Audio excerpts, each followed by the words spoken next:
নিস্তব্ধ রাতের বুক চিরে ভেসে আসে শিলাবতীর কুলুকুলু নাদে বয়ে যাওয়ার শব্দ। ঘুমোতে শুরু করেছে ঘাটাল। নিশুতি রাতের বুক চিরে ওয়াটসন সাহেবের বাংলো থেকে ভেসে আসে 4টি কুকুরের সম্মিলিত চিৎকার এবং ভয়ার্ত চিৎকার। ক্রমশ সেই চিৎকার বাড়তেই থাকে। এমন করে তো অন্যদিন চিৎকার করে না ওরা। নিশুতি রাতে এই বাংলো তথা মহকুমা শাসকের কার্যালয় চত্বর পাহারা দেবার জন্য নৈশ প্রহরী রয়েছেন। তাছাড়াও রাত জাগে এই 4টি পথকুকুর। এই মহকুমা শাসকের কার্যালয় চত্বরে রাতে থাকে এই পথকুকুরগুলি। এদিকে কুকুরের চিৎকার তীব্র থেকে তীব্রতর হচ্ছে। কেমন যেন একটা ভয়ার্ত বার্তা ছিল এই ডাকের মধ্যে। এমনিতেই মানুষের থেকে কুকুরের ইন্দ্রিয় অনেক বেশি সজাগ। তারা এমন অনেক সূক্ষ্ম কিছু দেখতে পায় যা হয়তো আমাদের নজর এড়িয়ে যায়। কুকুরগুলি ভয়ানক কিছুই দেখেছিল, আর সতর্ক করে দেবার জন্যই ডাকছিল মানুষকে। যা দেখেছিল তাতে ওদের প্রাণ সংশয়ের আশঙ্কাও ছিল, তবুও ওরা পিছপা হয়নি। ভয়ঙ্কর সেই বিপদকে ওরা 4 সার্মেও ঠিক লক্ষ্য রেখেছিল। সেই সাথে মানুষকে ঘুম থেকে তোলার জন্যই ছিল ওদের সম্মিলিত আর্তনাদ। রাতের নিরাপত্তার দায়িত্বে যিনি ছিলেন তিনি ওই কুকুরের চিৎকার শুনে ছুটে এসে যা দেখলেন, ভয়ে তার হৃৎস্পন্দন যেন থেমে গেল খানিক। কি দেখলেন তিনি? দেখলেন বিশাল লম্বা এক কালকেউটে প্রকাণ্ড ফনা উঁচিয়ে যেন 4টি কুকুরের সম্মিলিত চিৎকারের তীব্র প্রতিবাদ জানাচ্ছে। সে এক রোমহর্ষক দৃশ্য। 4 জনে এমন ঘিরে রেখেছে সাপটির পালানোর উপায় নেই। অফিসের একটি রুমে সাপটি কুকুরের তাড়া খেয়ে ঢুকে পড়েছে ততক্ষণে। নৈশ প্রহরীর ডাকে নেমে আসেন মহকুমা শাসক সুমন বিশ্বাস। খবর যায় বন দপ্তরে। রাত 12টার সময় উদ্ধার হয় বিশাল ওই কালকেউটে। একটা বার্তা ছিল, সেই সাথে আবেদনও বলতে পারেন।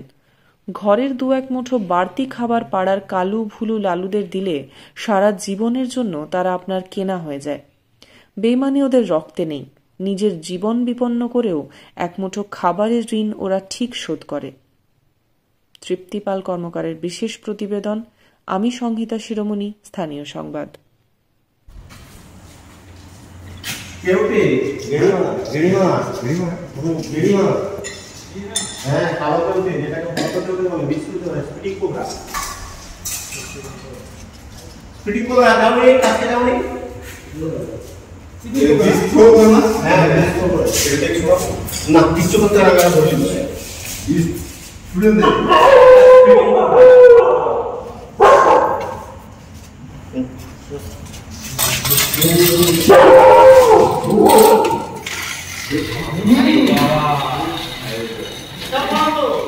স্পেকটাকেল কোবরা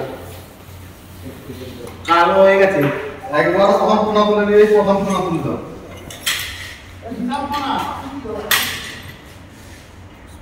স্পেকটাকেল কোবরা কিন্তু এটা জোড়া থাকবে এখন। জোড়া থাকবে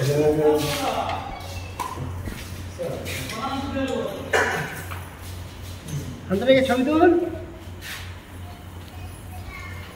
বড়া থাকবে দাদা।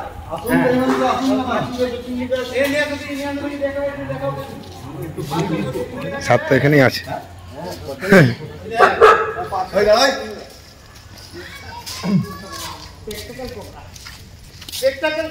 এখানে থাকে নাকি স্যার? এখানে থাকে অনেক মাছ আছে, একদম পরিষ্কার করছেন।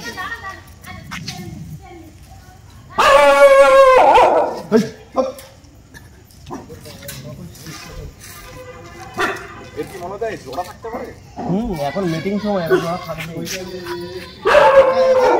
জোড়া আছে কত না? এটা বয়স কত হবে? এটার বয়স হবে 4 বছরের উপরে। আচ্ছা আচ্ছা, বাইরে বাইরে বাইরে।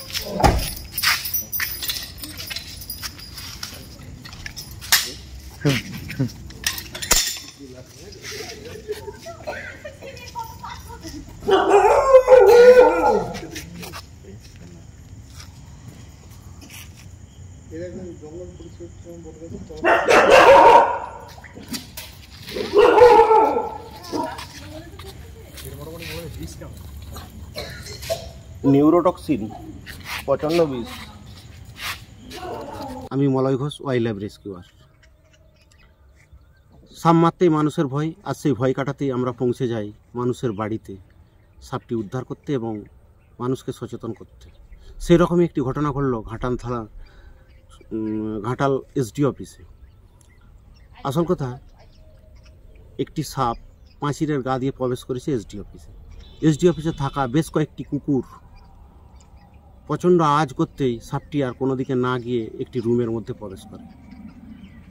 আর প্রবেশ করার পরেই যখন কুকুরের প্রচণ্ড ঘেউ ঘেউ আওয়াজ হয়, রুম থেকে সব বেরিয়ে পড়ে যে কী ঘটনা ঘটছে দেখার জন্য। আমাদেরকে সঙ্গে সঙ্গে ফোন করা হয়, আমরা ফিল্ডে গিয়ে পৌঁছে গিয়ে দেখলাম যে রুমের মধ্যে প্রবেশ করেছে একটি বিশালাকার গোগ্র সাপ। আসলে কুকুরের তাড়া খেয়েই সাপটি রুমের মধ্যে প্রবেশ করেছে। আমরা সাপটি রেস্কিউ করলাম। আমাদের এখন মিটিং সময়, তার মানে জোড়া থাকবেই। তবে যতটুকু ধারণা করা হচ্ছে ওখানে কি কোনো সুড়ঙ্গ আছে ওইদিকে? তাহলে সামনের দিকে তাহলে পেছন দিকে কোথাও না কোথাও খালি আছে, আর এরা জোড়া থাকবে। কারণ মিটিং সময়, মিলনের সময়, এদের মিলন হয়ে রাজার ডিম দেওয়ার সময় চলে এসছে।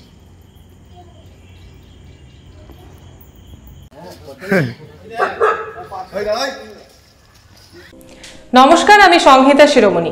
ঘাটাল মহকুমার সমস্ত খবর সঙ্গে সঙ্গে পেতে হলে আমাদের স্থানীয় সংবাদের ইউটিউব চ্যানেলটি সাবস্ক্রাইব করুন এবং ফেসবুক পেজটি লাইক করুন।